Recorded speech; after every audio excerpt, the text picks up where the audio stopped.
Ahi Marie. Good afternoon, everyone, and welcome to today's CPD webinar brought to you by Rinnai, New Zealand. I'm Alice Wu, National Specification Manager from Rinnai, your host and moderator. Thank you for taking the time today to join us as we talk about outdoor wood burners. While we're waiting for everyone to arrive, let's test our chat function.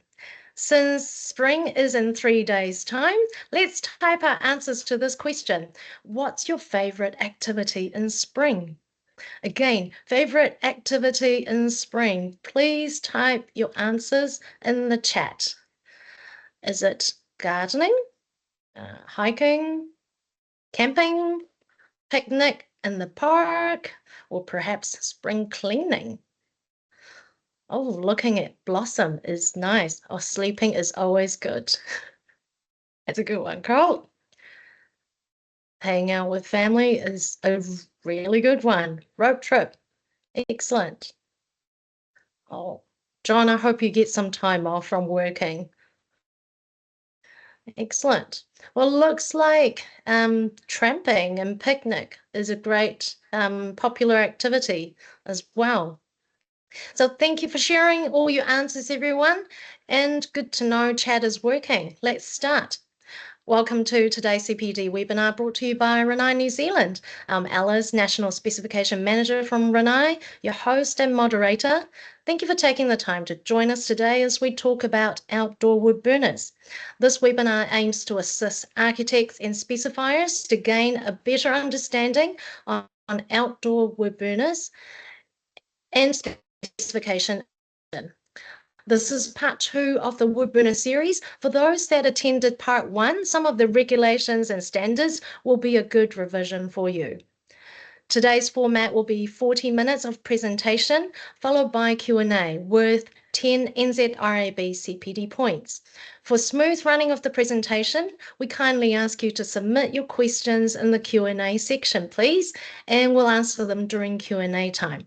Again, please type your questions in the Q&A section, and we'll answer them during Q&A time. If you have joined us via the Teams web format and may not have all the functionalities or simply too shy to ask questions, don't worry, we'll have our contact details at the end for you to send questions through privately. Let's start with a 1-minute introduction about Rinnai. Rinnai has been in New Zealand for over 45 years and is located in Auckland. With over 1 million appliances installed into Kiwi homes and businesses, Rinnai New Zealand has established a proud reputation for quality and reliability. Rinnai's mission is creating a sustainable, healthy and comfortable way of living. We provide a range of products and services that covers climate control and water heating solutions. For water heating, Rinnai has gas infinities, hot water cylinders, hot water heat pump, and commercial solutions. For climate control, we have heat pumps, gas central heating, gas fireplace, electric fireplaces, and Warmington wood burners. Rinnai acquired Warmington brand and Fires by Design in August 2023. Warmington has been building fireplaces for Kiwi homes since 1994 and continue to remain committed to delivering high-quality products in New Zealand homes. Warmington fires are built in our factory in Auckland by our highly skilled team, backed by our team of engineers and accredited in-house IANZ test lab to ensure all of our products are built to the highest standards. Now it's my pleasure to introduce our speaker for today, Rachel Derrick. With 2 decades of experience in the building industry, Rachel has encompassed roles ranging from lighting design and sales to architectural draftsmanship, project management, and quantity survey. Currently serving as sales and technical support at Rinnai, Rachel collaborates daily with architects, engineers, and installers, providing crucial assistance in technical requirements, building code compliance, and design markups. Rachel has been with Warmington Fires for 8 years before joining Rinnai, where she developed a deep expertise in these areas. Over to you, Rach. Thanks, Alice. Hi everyone, today's topics we will be covering advantages of outdoor wood fires, why you would have one, the benefits and advantages of them, NES regulations, clean air requirements, building consent, plus the Treaty of Waitangi Act, how to find the information, what are the rules around outdoor fires, safety clearance testing, what happens and why is it done, all appliances are safety tested, how are they tested and why, installation requirements, why we use these and when. We will go through heat shields, flue terminals, downdrafts, negative pressure around design and layouts, types of outdoor wood fires, styles and designs, how they work, combustion air, ventilation, inbuilt models, general maintenance and insurance requirements, warranty requirements and chimney fires, and New Zealand Home Heating Association and support from Warmington available. We will send out links to the websites at the end. Why choose a wood burner? There is more heat output than a gas fireplace or outdoor heater. You can cook in them. There's a large opening and cooking surface, different types of cooking available, large selection of design styles and looks available, a great source of outdoor heating. Wood is a renewable resource in New Zealand, different sizes available to suit any size outdoor area. Outdoor wood fires have a larger heat output than indoor, but they are outside. The heat is not retained in the area. They're not reliant on power, great for off-grid installations or unreliable power in New Zealand. There is an outdoor fire for every part of New Zealand, and they are great for entertaining. Clean air regulations.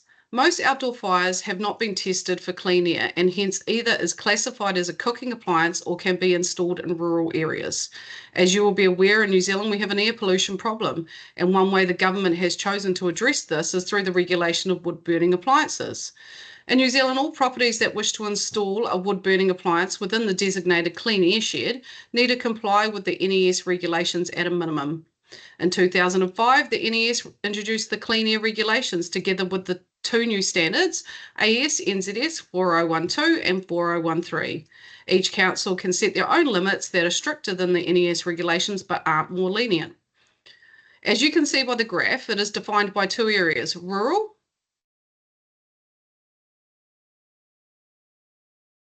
which means the property is outside the clean air shed and has 2 hectares of land or more, and urban, which means the property is within the clean air shed and has less than 2 hectares of land. You can see there are some exemptions to these rules on the right-hand side, but once again, you need to check with the council for each site to confirm their requirements. Other exemptions to this rule are the properties that are heritage listed. The airshed map. This is a view of what you will see when you use the eCan Clean Airshed online tool. You can type in the site address and it will display the site, and if it is within a clean airshed, you will see the blue bubble over it as shown. This is the first step in checking to see what the requirements are for a site. Some councils have imposed more stringent rules requiring ULEB appliances. You will need to check each council's requirements for each build you're working on. A link will be sent out for the Auckland Outdoor Fire Rules website to check address for your requirements. Fire and emergency rules in New Zealand. The New Zealand Fire and Emergency have their own set of rules around outdoor fires as well. As you can see, inbuilt fires with a flue system over here are fine as long as they meet the requirements for the installation. The outside braziers or firebowl over here is not permitted to be used in prohibited season, which is most of summer for most of New Zealand. Definition of a prohibited fire type. Fire and emergency will only grant permits while a prohibition is in force if that it is necessary to prevent, reduce or overcome any hazard to life or because of any other serious emergency, or whether or those other conditions have been temporarily reduced, the fire hazard site has made it apparently safe to light a fire. The Treaty of Waitangi. The Treaty of Waitangi is the governing document in New Zealand which allows us to have wood cooking appliances in New Zealand. The Treaty of Waitangi, or Te Tere o Waitangi, does not specifically mention outdoor cooking. However, it does address broader issues related to the rights and sovereignty of the Māori over their lands, resources and taonga, which can include food sources and practices. Article 2 of the treaty guarantees Māori the full, exclusive and undisturbed possession of their lands and estates, forests, fisheries and other properties. This can be interpreted to include traditional food practices and the right to manage and use natural resources, which could encompass outdoor cooking and food gathering methods. The Treaty of Waitangi Act allows for all people in New Zealand to be able to cook their food on an open wood fireplace, which means you're allowed to cook with wood indoor or outdoor anywhere. This overrides the NES requirements anywhere. So for an outdoor fire, it must have the ability to be cooked on or in, and it must state it is a cooking appliance. So an outdoor traditional brick fire, as shown here, does not have this, so does not comply. In this case, you would need to refer to the NES requirements for the property. Fireplace examples. Fireplaces which have dedicated cooking facilities in the fireplace comply with the treaty requirements.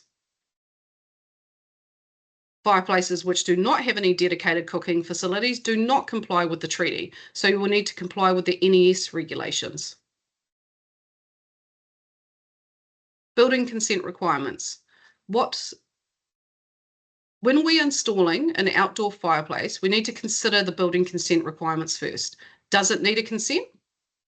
Where will it be placed on the property? How large is the fire and enclosure? The law states the requirements for a consent, but you will always need to check with your local council requirements as well. So what the law says in regards to consents. So a permanent outdoor fireplace and oven, building work in connection with a permanent outdoor fireplace and oven that is on the ground, it is not covered by a roof or wall, has an overall height of no more than 2.5 metres and a cooking surface of no more than 1 square metre, and has to at least be 1 metre from a legal boundary and doesn't dispose of smoke in a way that creates a nuisance to people or hazard in the property. The picture shows the clearance to the boundary, 1 metre, but we still need to consider the flue terminal clearances, which is 3 metres radial clearance to a structure. Well, this might dictate where your final position of the fire might end up on site. What doesn't need a consent? A fireplace where the structure is completely freestanding does not need a building consent in most cases. Sometimes the structure needs a consent. This is required if the structure is over the size guidelines as per the previous slide, or if the structure is made of material that needs to be signed off by an engineer or consented, e.g. a high concrete reinforced structure might need council sign off.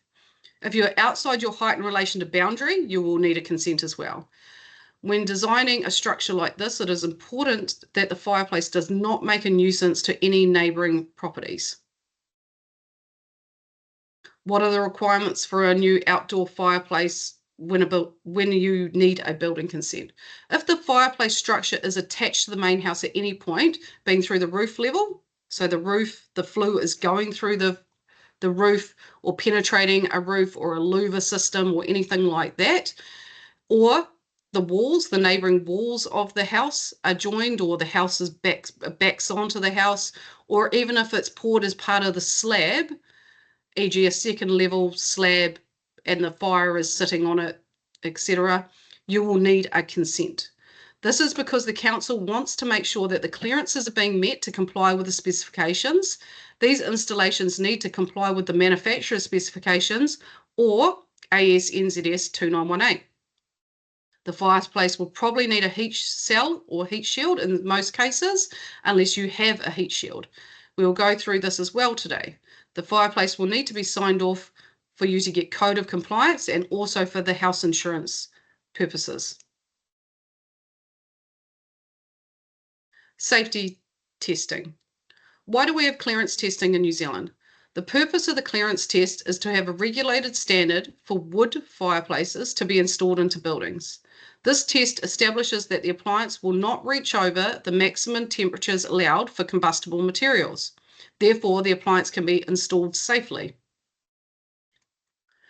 Once we carry out the testing, that data is recorded and therefore builds the clearance requirements in which we publish in our specifications. 2918 is the safety document we carry out the testing to. As you can see on the drawing, Wilmington clearly state the clearances required to combustible materials. If you wanted to install a fireplace closer than shown, you will need to default and make a heat shield as per the requirements of 2918. The manufacturer cannot issue any other documentation outside of this to say your installation complies typically. They might help you to show compliance with 2918 though. If you're in a situation where you cannot achieve these clearances shown on the specification as shown, we would recommend you contact the manufacturer directly to get assistance in your design. Safety testing and how the appliance is tested. The current standard we're using is AS/NZS 2918-2001. There has been a new standard issue, AS/NZS 2018, but this has not been stated in the building code. Therefore, it is not current. So currently for all installations and compliance, we refer to the old standard only. The new standard, when it gets stated, will include some quite big changes to the way wood fires can be installed and tested. When this happens, we'll run another training, but for now, the document has been out since 2018, and it is still not stated in the building code. The picture shows a Wilmington Studio Compact setup. In the test rig with the thermocouples in place to measure heat. The thermocouples are placed on the ceiling, walls, and floors to measure the temperature at different distances to measure where the safe heat zone is. All appliances in Australia and New Zealand are tested with soft pine wood, which has to be a regulated size and moisture content. So the published heat outputs in all specifications, if tested to 2918, are with pine. So as soon as you start burning hardwood in your fireplace, you'll get more heat output than what is recorded. Flue exits. This is an example of the current 2918 standard in relation to flue clearances. On the left, you can see we have the current standard, which is 3 meters radial clearance to another building, structure, or large trees. On the right, you can see we have the proposed new standard, which will be 6 meters radial clearance to a building, structure, or large trees. This will impact the flue heights. We will have install and bracing requirements as well. We will also need to take into account how the chimney is cleaned and accessed. Wilmington outdoor wood fires require external air to cool the cavity they are in. Outdoor fireplaces will take their combustion air from the front of the fireplace, so if the room is going to be closed, you'll need to consider how you will get combustion air to the fireplace. You still need to have cold external air to the base of an outdoor fireplace enclosure. If your fireplace is situated on an external wall, you can have the vents directly from the back of the firebox to outside and use something like a subfloor vent cover to cover the holes. Being aware not to decrease the volume of the air required, which is 2 times 100 diameter vents or equivalent volume. The vents need to be as close to the base of the firebox as possible for the fireplace to be able to pull air in. The vents also provide the cooling air to the cavity, which is required for the tested installation to keep the cavity cold. Air pressure. This is a more common problem in indoor fireplaces, but we still get the installations which go into outdoor rooms which have walls and roofs, but are still classed as an outdoor space. With outdoor fire design, we look at the installation mostly in terms of wind direction and shelter for the fireplace, so the fire can burn well without the ash being blown around and that the flue can still draw sufficiently. An open wood fireplace can use up to 22 cubic meters of combustion air per kilowatt of heat per minute. Another item to think about here is if the clients are going to at some point put in the plastic screens that they might drop down, and at this point the fire air supply might suffocate and the fire will not work well. AS/NZS 2918. Heat shields. Why do we need a heat shield? We would use a heat shield in an outdoor fireplace situation where we are trying to reduce the clearances from the top or side of the firebox to combustible materials. The simple definition is either the structure is the heat cell or the hebel is the heat cell. Almost every outdoor fire requires a heat cell of some description. The example picture shows a rough cross-section through an outdoor fireplace. We've placed a hebel lid above the firebox to reduce the clearance. This is an example of how you can achieve smaller clearances on site using a heat shield designed to AS NZS 2918. We would always advise you do the calculations and design and get the manufacturer's sign off before you get the building consent or start on site. Due to the nature of this work, the council can refuse to accept a design or installation on site if they do not have all the documentation before you start. This needs to be approved by the manufacturer and council when using Hebel panel, blockwork or similar as a heat shield that is different to the tested installation details. This is only an example of how you could use a heat shield. Always do the calculations and get approval before you install the product. It is also advised that you use a registered installer for these sorts of installs and get them involved in the project as soon as you can. A ceiling is defined as anything above the top of the firebox. So it doesn't necessarily mean a ceiling in a house. Safety testing heat shields for ceilings. When would we use this example? So in this case, we're using the top of the appliance installed as the clearance in the two combustible materials. The definition of this is the very top part of the fireplace, which is the adapter, the sloped part of the fire that sits on top of most fires, is the very top of the appliance. And we know we need a clearance factor of that to combustible materials. Heat shields are used when you cannot install the appliance to the tested clearances as published by the manufacturer. A heat shield is something non-combustible over your combustible material, spaced off by ceramic washers or similar to the dimensions as calculated in your workings. This slide shows you the basic principle of how we work out what is required for a ceiling heat shield. With working out the size of the heat shield using the 2918 untested appliance requirements, we start with calculating a single layer heat shield. We're going to use a single layer of, say, Hebel panel with an air gap of 25 millimeters or greater behind it to form our ceiling heat shield. So the distance required from the top of an appliance to something combustible is 1500 millimeters. We know this from the building code requirements of AS NZS 2918. The clearance factor for a single layer is 0.6. So we use the distance calculation. 1500 times it by 0.6, the clearance factor this equals is 900 millimeters. So the distance from the top of the fire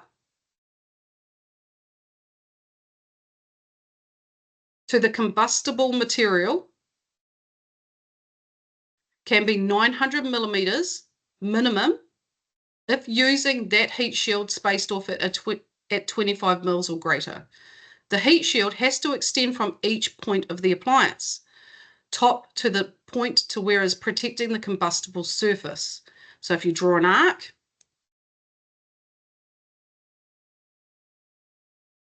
from the top point of the firebox, 900 millimeters up to wherever it intercepts something combustible, it needs to be shielded. This gives us the heat shield requirements, width and heights required for a ceiling heat shield. So safety testing heat shields for walls. This example shows us the wall heat shield requirements. The same principle as the ceiling, but with a different clearance factor. We would use a heat shield when we cannot achieve the clearances needed on site. Points to note, an existing concrete structure does not automatically comply as a heat shield. You will have to show the council there is no timber touching the concrete and there is an air gap all round that you can show the council complies. This is quite a common question as people wish to use their existing alcoves on site or remove older fireplaces. The same rules apply that must comply with either the manufacturer's specification or the building code to have the council sign off and therefore be covered by insurance policies.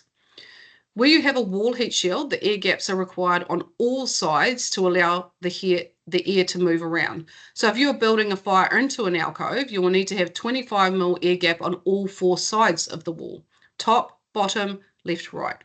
And if you have partnered this with a ceiling heat shield, you would need to make sure the ceiling heat shield clearances are met as well separately. We always recommend doing the calculations and drawings and getting sign-off from the council first to show compliance before going ahead with these sorts of works. So working out the size of a heat shield using the 2918 tested appliance requirements, we start with calculating a single layer heat shield. So we're going to use a single layer, which is the concrete surround, so the concrete block or poured in situ concrete, with an air gap of 25 mils behind it to form our wall heat shield. As you can see there's 25 mils. There is a gap there between the timber and the concrete. So the distance required from the side of an appliance, so left, right, front, back, to something combustible is 1200. We know this from the building code. The clearance factor for a single layer heat shield is 0.3. So we use the distance calculation. 1200 times 0.3 equals 360. So the distance from the side of the fire to the combustible material, which is the timber,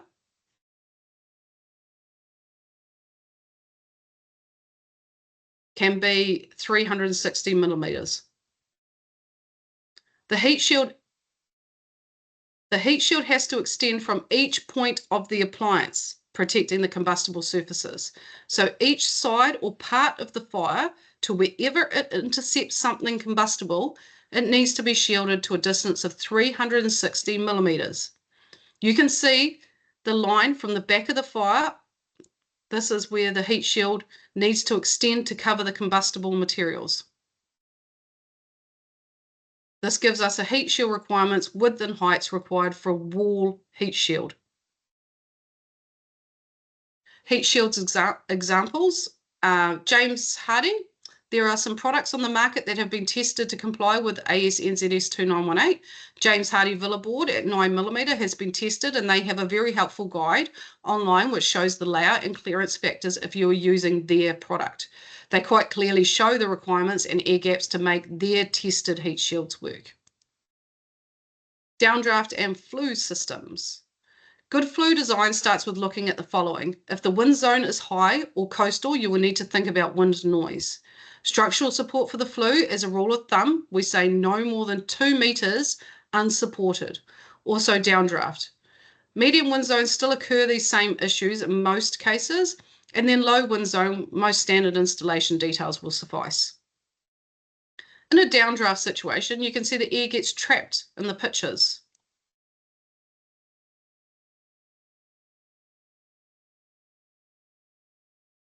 As the flue system is just a hollow pipe, the pressure will stop the hot smoke being able to naturally draw away, therefore often pushing the smoke back into the room.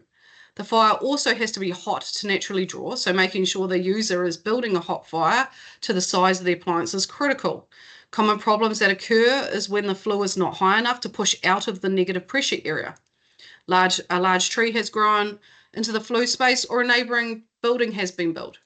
Sometimes it just comes down to topography, and there is no way to tell how a fire will work in that exact position until it is installed. The only way to truly reduce wind noise and downdraft is to use a chimney pot or a louver box situation. Downdraft design corrections.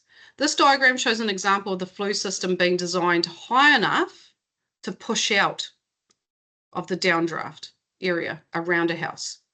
There are a few good methods to flue design we can look at: ensuring that the flue system is sized correctly for the appliance, extending the flue into a region of undisturbed airflow. This is the most important and successful corrective measure.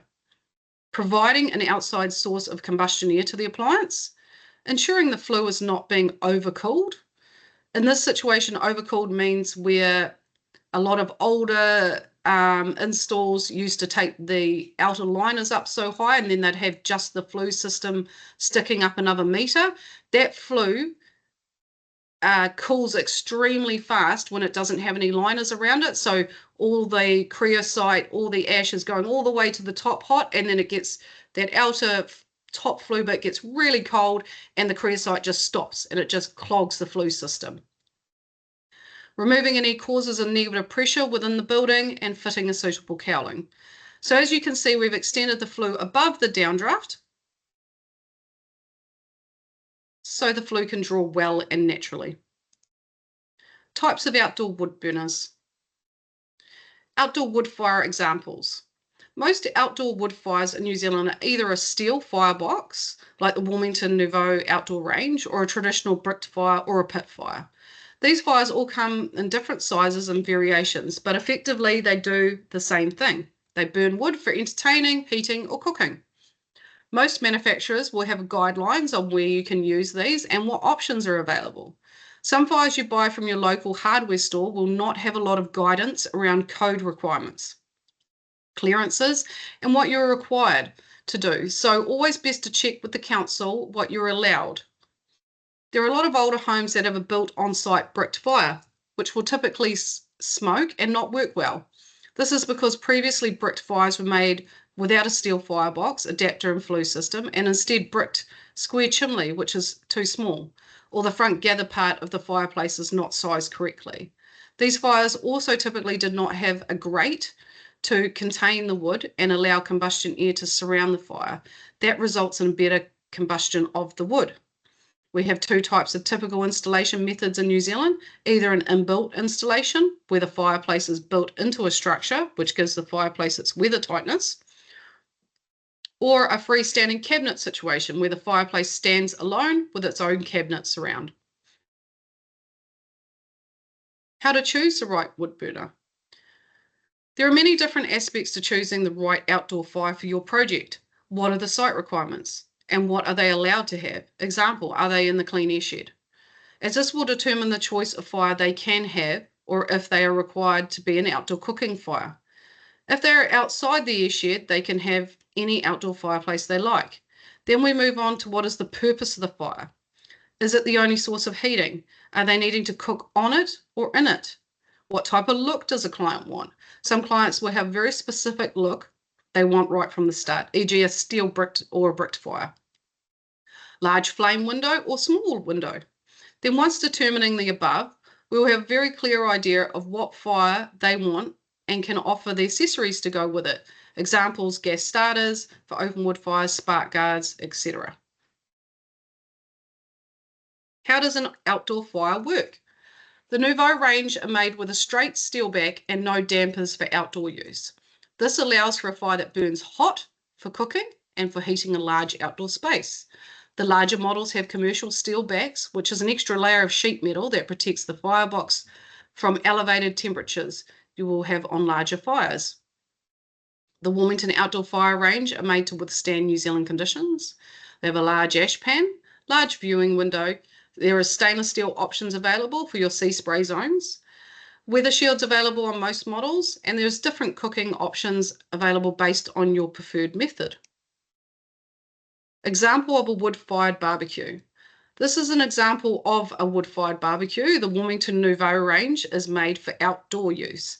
They have a stainless steel flange or fascia and a stainless steel base plate for longevity in outdoor situations. They also come with the side racks in stainless steel to hold the hot plate and grill in place, once again complying with the cooking requirements. These can be removed when not in use and stored away if the client does not want to see these. The cast iron hot plate and grill allows for cooking, which makes this compliant with the regulations. When you're not using the hot plate and grill, this can be stored below the fireplace.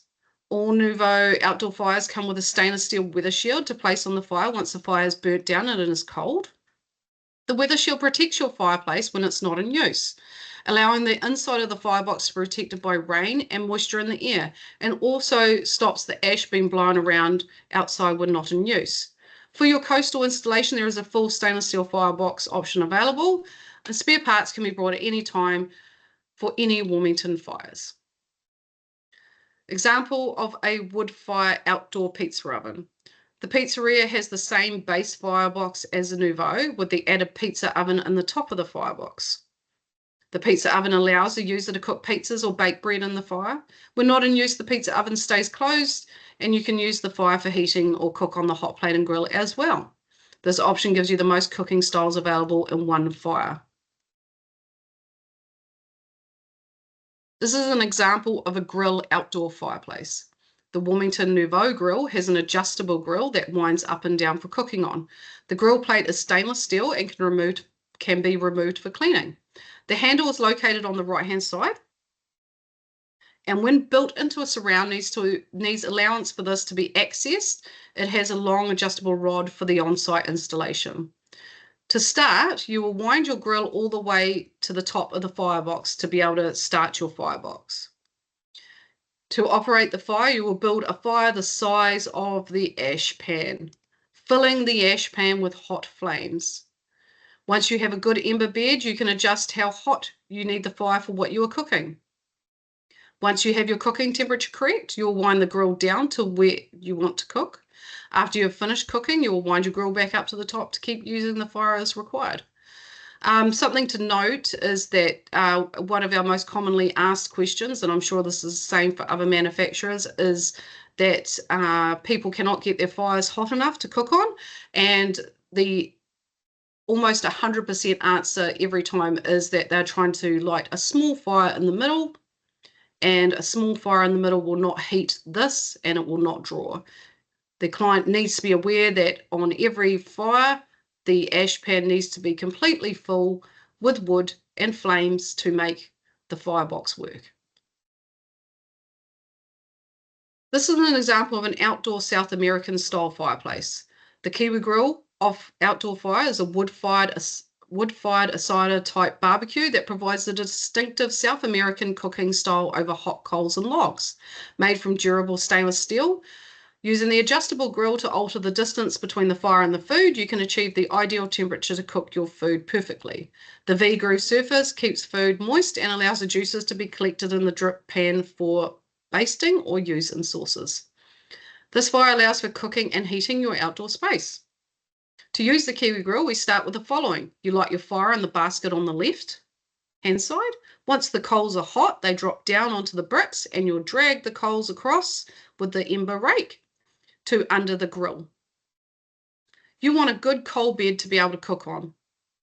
You will adjust how much coals you need based on what you are cooking. Example, if you're cooking something low and slow, you will want a constant bed of hot to warm ashes. If you're cooking steaks, you'll really want a nice hot ember bed for a fast grill.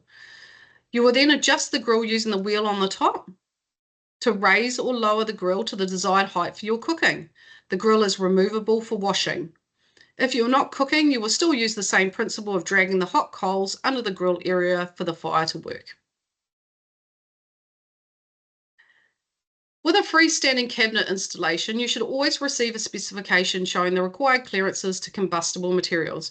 As you can see here, we clearly give the clearances to combustibles, but if you cannot achieve this, you could use a heat shield, as we have discussed. It is important to note combustibles are classed as plants as well. So if there's going to be a hedge or a large tree around the fire, this will need to be taken into consideration. Over time, trees can grow into this space, and it is important that the homeowner is aware of these clearances and maintain these at all times. Also, with the freestanding cabinets, they will be hot to the touch, so the homeowner needs to make allowances for this as well. These fires still require a non-combustible hearth of either 75mm Hebel or 100mm concrete in front of these as well. Wilmington firebox and cabinets come apart for ease of installation on site and to be able to move parts into position. Parts of a traditional outdoor fire. The traditional fire allows for the fire to become the focal point of your outdoor area. With the ability to have different bricking styles and thicknesses, you can really achieve the look you want. There is no cooking facilities available on this fireplace, so it can only be installed into a rural type installation. Full compliance installed into a timber structure when installed to Wilmington specifications.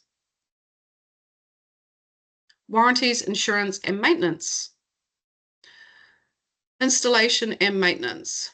All wood fire installations should only be carried out by NZHHA SFAAT installer. This means they have completed a course in installation requirements and understand the current building code requirements for New Zealand. They have sat an assessment and passed. The wood fires require chimney sweeping annually or more frequently if required. This is based on how the appliances used, the type of wood, and the external air temperature. It is a requirement for your insurance company to have your flue swept annually, and the chimney sweep needs to be able to provide an insurance certificate to say the appliance is fit for use and has been swept. At this point, your chimney sweep will let you know if there are worn parts of the fire that might need replacing as well. Flues in colder temperatures can build up creosote inside the flue system faster due to the external cooling of the outer liners as the air temperature is lower. So in some colder parts of New Zealand, people may need to get their flue swept in the middle of the winter. Some types of wood leave more residue in the flue system as well, therefore these need cleaning more often as well. Outdoor fires maintenance. Ensure the weather shield cover is on all times when the outdoor fire is not being used. The weather shield not only protects the fire from rain getting in, but it stops the ash blowing around and moisture in the air getting into the fire. It is most important that they not put their weather shield on while the fire is hot, as it will damage the door handle componentry. The quality of the firewood used can have a dramatic effect on the efficiency and operation of the fire. The main factors are moisture content, tree species, and piece size. We recommend that dry timber, which has been stored from the previous year, be used, and that a mix of soft and hardwoods be used. A dense hardwood will give a longer lasting coal bed, while a less dense wood will bring a fire to optimum temperature more quickly. Do not burn driftwood or any wood that has salt in it. It will rust the firebox out. Build a fire to fill the ash pan. This ensures the fire draws well and heat the cooking appliance in the fireplace. This also ensures the flue will heat up and draw well. A small fire will smoke and not draw. You can touch up your fire at any point at home. You do not need a professional to do this, and the fire can be cleaned back and resprayed as required. The cooking facility should be cared for in the same way as cast iron by wiping clean and re-oiling as required. The ash pan should not be overflowing with ash, but have 25 millimeters approximately of ash left in the fire at all times. You do not want to light a fire directly in the ash pan without the ash in there, as it will warp the base of the fire pan, and we want to protect the base. Chimney fires. Chimney fires start when the flue has not been swept as required. Chimney fires also happen if the flue size for the fire is not adequate. Example, someone has designed a fire and not calculated the draw and volume of gases, therefore the fire cannot operate well. There is always the chance of something stuck in the flue, like a bird's nest or similar, which can start a fire. Chimney fires are preventable if you maintain and look after your fireplace. Each manufacturer will have a set of requirements for their fireplace, but all wood fires have the same basic guidelines. Keeping your fireplace swept and maintained will prolong its life as well and keep it burning efficiently. When you are designing a house with a fire, it might be important to note in the design how a chimney sweep will get access to the cowl, the same way you would have to allow access for an air conditioning unit for maintenance. Each wood fire will have consumable parts that will need replacing over time. Your chimney sweep will be able to advise when something needs replacing. Warranties. The fireplace manufacturer will have their list of items that are covered by a warranty when the fireplace is purchased. Many fires have consumable parts of the fireplace which will need replacing over time. These will not typically be covered by a warranty. Most fires have a tested and approved flue system to go with the fireplaces. Some fires will void their warranty if the flue system specified is not used. You cannot typically swap a standard flue system for, let's say, an eco-flue system, because these work completely different to the flue system tested with the fire. It is best to buy the fire and the flue system from the same manufacturer to ensure everything is tested and complied together.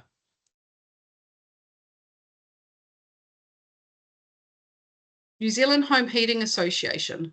The association is dedicated to providing the solid fuel home heating industry professionals with for professional development, advocacy and advice for the purpose of promoting renewable and sustainable sources of energy. They have lots of good tools and advice on their website, and people who become members can get support when needed from them. This is also where you can go to see who's a registered installer and for wood and gas appliances, also chimney sweeps in your area. They run courses throughout the country which you can attend to get a better understanding on the requirements for fireplaces. Wilmington Fires are still manufacturing fires as they were previously before Rinnai brought the company. We have staff available to help with all questions and markups as required. You can send through your plans and designs to us and we can advise on what is required on site.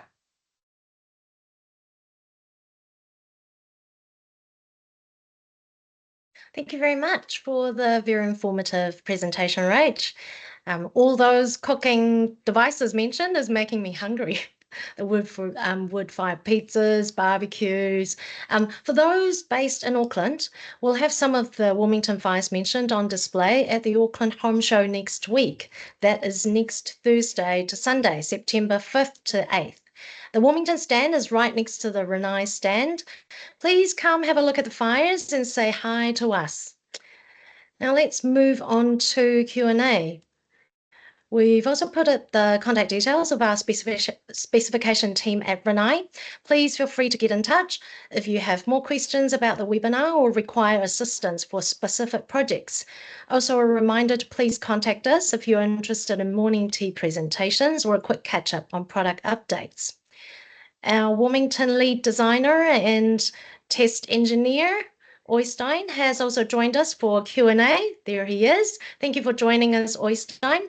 Now, here are some questions that we received prior to the webinar. So let's start with these. The first one, can I use the Hebel heat cell you showed on the specifications as the surround, Rach? Hebel, the 75mm Hebel heat cell that we show in our specification is not weather tight.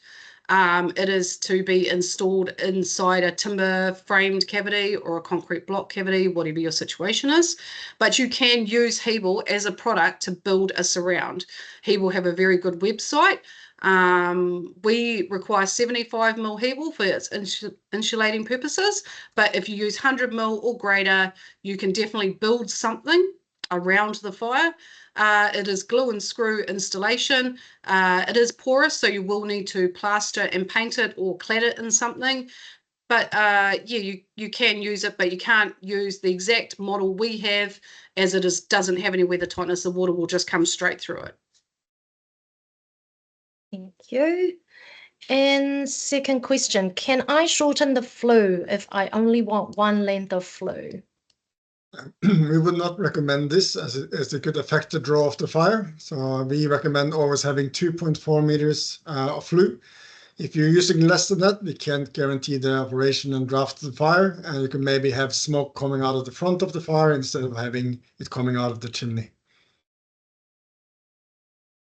And Phil, to answer your question, yes, we will be sending out the links of the recordings and also links mentioned in the presentation.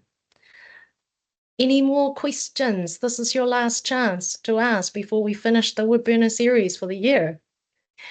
Okay, in the meantime, I have posted a survey link in chat for today's webinar, which only takes 1 minute to complete. We're very keen to know the topics that you would like to hear from Rinnai and your feedback so we can make these webinars better for you. And also, if you've got specific questions for us, please leave your name and details on the survey so we can get back to you. Questions came through. Any comments on clearances to louver roof above outdoor fireplaces? Louver roofs above outdoor fireplaces. Yeah, so we have a document. We're going to have a document where we give clearances from the cowl to anything. So number one, you don't want to block the cowl. We want the cowl, the flue gases, the smoke to be able to draw naturally really well. But Wilmington have a tested document which does give some clearances from the cowl to something. Now that something must be non-combustible as well, because obviously if you're burning your fire really hot, you might get, you shouldn't, but you might get sparks coming out the top. So we do have a document on our website. On the Wilmington website, you can go to flues. There is a section called flues, and there is a whole bunch of really useful PDFs there that will give you, there's a little document, it has some, gives you you'll have to know your flue size, and then it gives you the clearances left and right, up and down from there. Thank you, Rach. And one last thing about the survey is that for those of you in Auckland, we're also doing a lucky draw for 2 double passes to the Auckland Home Show. How to enter? Just simply fill out the survey for your chance to win. And another question just came through from Gary. Is a metal cage on top of the chimney be classed as part of the building requiring part of the 3-metre exclusion zone? Is a metal cage on top of the chimney be classed as part of the building required part of the 3-metre exclusion zone? It would depend if it is based on that document I was saying, that PDF document. So we'd want to make sure we've got left and right clearances, and then because we have a tested document for this. So if it is within that, then you can obviously install it as per that if you're using a Warmington fire. I don't know what other manufacturers do. But you're allowed something non-combustible within that zone, as long as it's not impeding the draw of the fire, or as it's our test document as that PDF. Thank you, Rachelane and Oystein. Now, we've had a busy winter with 4 webinars delivered, and we thank you all for your attendance. We'll take a short break before our next webinar, which will be on a topic that we received a lot of requests on, the future of gas in New Zealand. It will be on the 7th of November. In the meantime, I would strongly recommend please go and visit this website, futureshore.co.nz. It has great information on the renewable gases such as biogas, renewable hydrogen, renewable natural gas, and LPG, and how gas can help us get to net zero carbon. If you have any questions on this topic, please send them to me prior to the webinar, and we'll try to answer them during the session. If you have attended or watched previous webinars but haven't received your CPD points, please also get in touch with me. Thank you very much, everyone, for your attendance and participation today. Hopefully now you have a better understanding on wood burners and more ideas and options for you and your clients after these webinars. Thank you again. Happy Father's Day this Sunday, and see you in November. Mā te wā.